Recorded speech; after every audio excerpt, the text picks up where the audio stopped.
most of us are just trying to deal with the racial inequality and the social injustice that's facing our black community. That's our primary thing.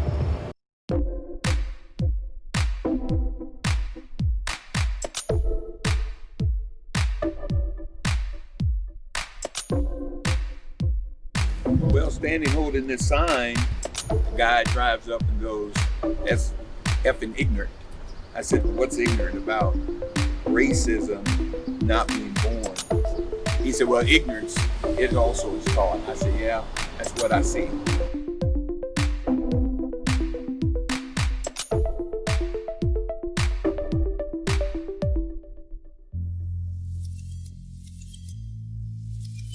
Yeah, I want to be a part of the solution as a privileged white person. I want to be part of that solution, so that's why I'm down here with my sign.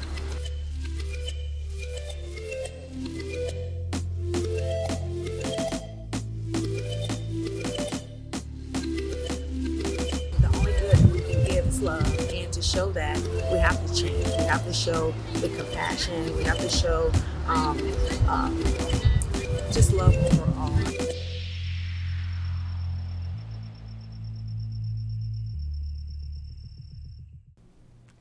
Hello, and welcome to the Sugar Bell Review, a program dedicated to learning about the people, places, and policies that make up the Bellbrook-Sugarcreek community. This evening we have with us Denise Moore and Trish Euganeo from the Sugarcreek Cares. They're the founding members and are joining us tonight to tell us a little bit more about what that is. Thank you so much for joining me this evening, ladies. Thank you for having us. All right, well, before we get into the ins and outs, would you let us maybe know a little bit about who you are before we get into why you started something that is also in and of itself community building?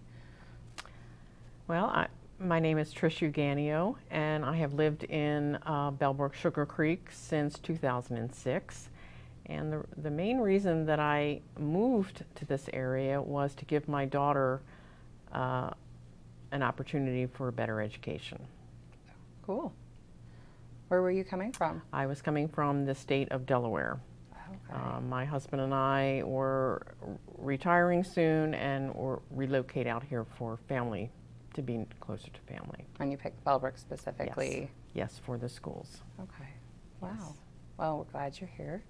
How about you, Denise? Denise, I'm Moore. I'm from, actually, I moved here in 1996. I just moved from Kettering to Sugarcreek. I wanted to build a house, and there were lots of development opportunities here. And I was a faculty member at the time at Sinclair Community College, so I needed to have residents here, and I thought Sugarcreek was a nice community to move to. Okay. Well, we're glad you're here. Now, as I said, you guys have just sort of started the Sugarcreek Cares sort of organization. Mm-hmm. What made you guys decide that was something you wanted to put together?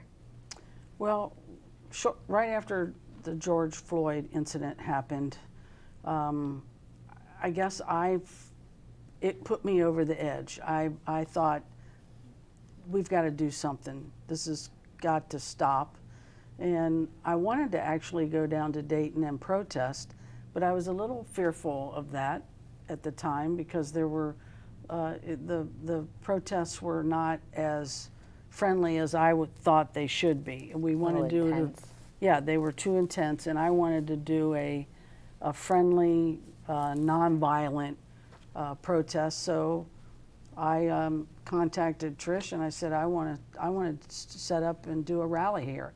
I thought it would be a good place because Sugarcreek and Bellbrook are obviously predominantly white communities, and I think that was my first start at trying to do public awareness of the issues of racism. And so we started the group, and we had a great turnout the very first time. We only had 15, but I considered that a great turnout. And since then, our group has grown more. We have 83 members or something like that right now.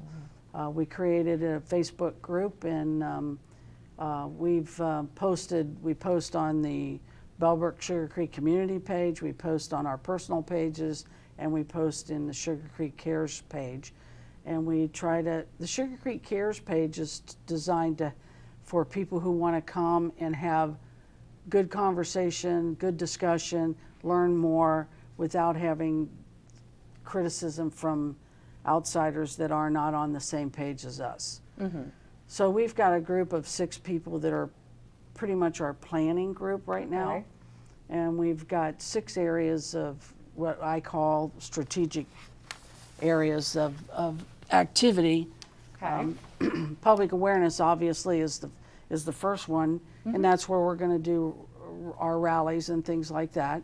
And you guys are the ones that are out on Wilmington Pike, correct? Correct. That's where we try to, we've gone down in the city of Bellbrook once, but we get actually more traffic area at the corner of Wilmington and Clio. Okay. So I think we reach more people that way. We're not only reaching Sugarcreek people or Bellbrook people, we're getting Kettering, Centerville, Waynesville, so the surrounding communities.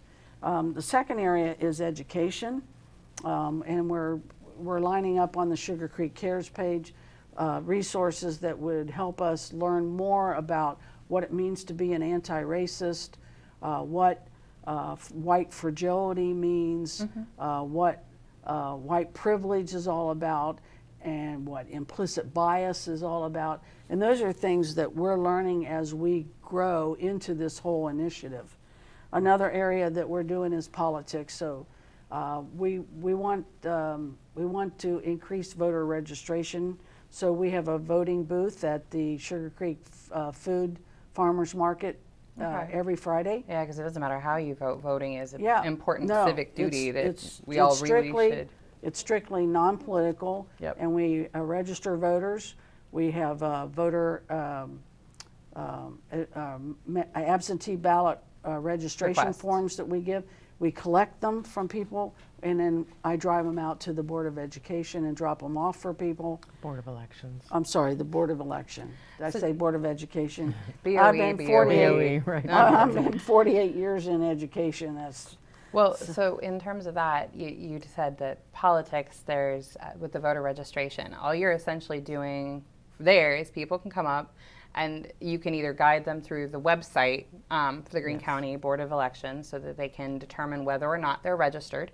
And if they aren't registered, you're just helping them fill out the paperwork to allow them to register. So it has Right. nothing to do with their actual vote. Nothing to do with voting. And then, of course, the absentee ballot request is Correct. not actually a ballot. It's just simply the Correct. form that you fill out that says, the I ballot would like request. an absentee ballot Correct. sent to me. Exactly. So And in we no way are explain you that. guys, trying to push those beliefs. You're No, just trying to no. encourage voters. Exactly. Absolutely. Okay, Yeah. perfect. And then I deliver them out to the Board of Elections. Or people can choose to Send them themselves. send Yeah, it in themselves. exactly. yes. Another area that we're involved in is law enforcement. When we first started, we got a lot of criticism that I think people thought that we were anti-police. We're not anti-police at all. I have total faith in our police department in Sugarcreek and in Bellbrook. I think there's room for nationally law enforcement reformation. Yeah. And so I think that's an important initiative, but we're not opposed to our law enforcement at all. In fact, we had a meeting with both Chief Brown and Chief Doherty just a couple weeks ago and expressed that to them and trying to collaborate with them more so that we can hopefully improve public image and public awareness. So that's another area, law enforcement. The other area that we're interested in getting involved in is faith-based. So we're trying to get the churches to do more about addressing racism and learning more about, when you think about racism, we probably all say, we're not racist. Yeah.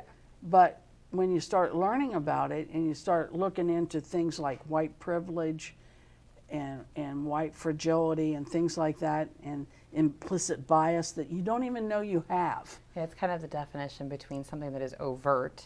So Exactly. most of us associate an overt racism or an Yes. overt act of Yes. versus the things that we don't actually realize Yes. are part of policies that were set in place long before we Right. were born that Yeah. are still affecting our lives positively, whereas potentially affecting other lives negatively. Exactly. And so it's not something that, in many times, a lot of people even recognize, and it's not something they have control over. It's just something they benefit from. Correct? Correct, exactly.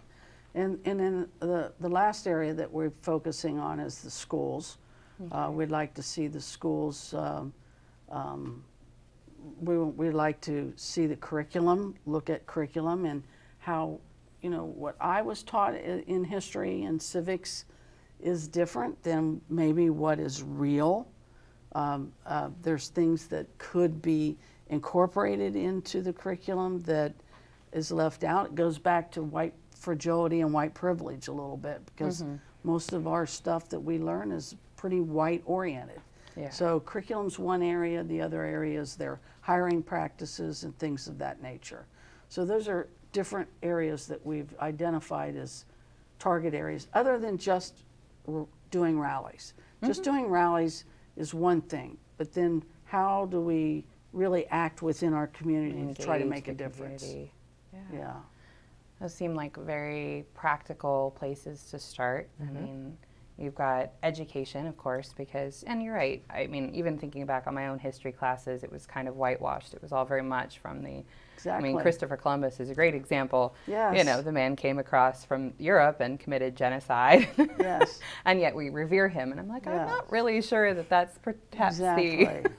Yes. But yes, it's so kind of relooking at history through the eyes of everyone involved, not Right. just one side. It seems like Yes. that would, it's about time. It's multifaceted. The whole issue is multifaceted, and it's existed for so long that I think I'm just happy to be part of the initiative to try to make change. Yeah.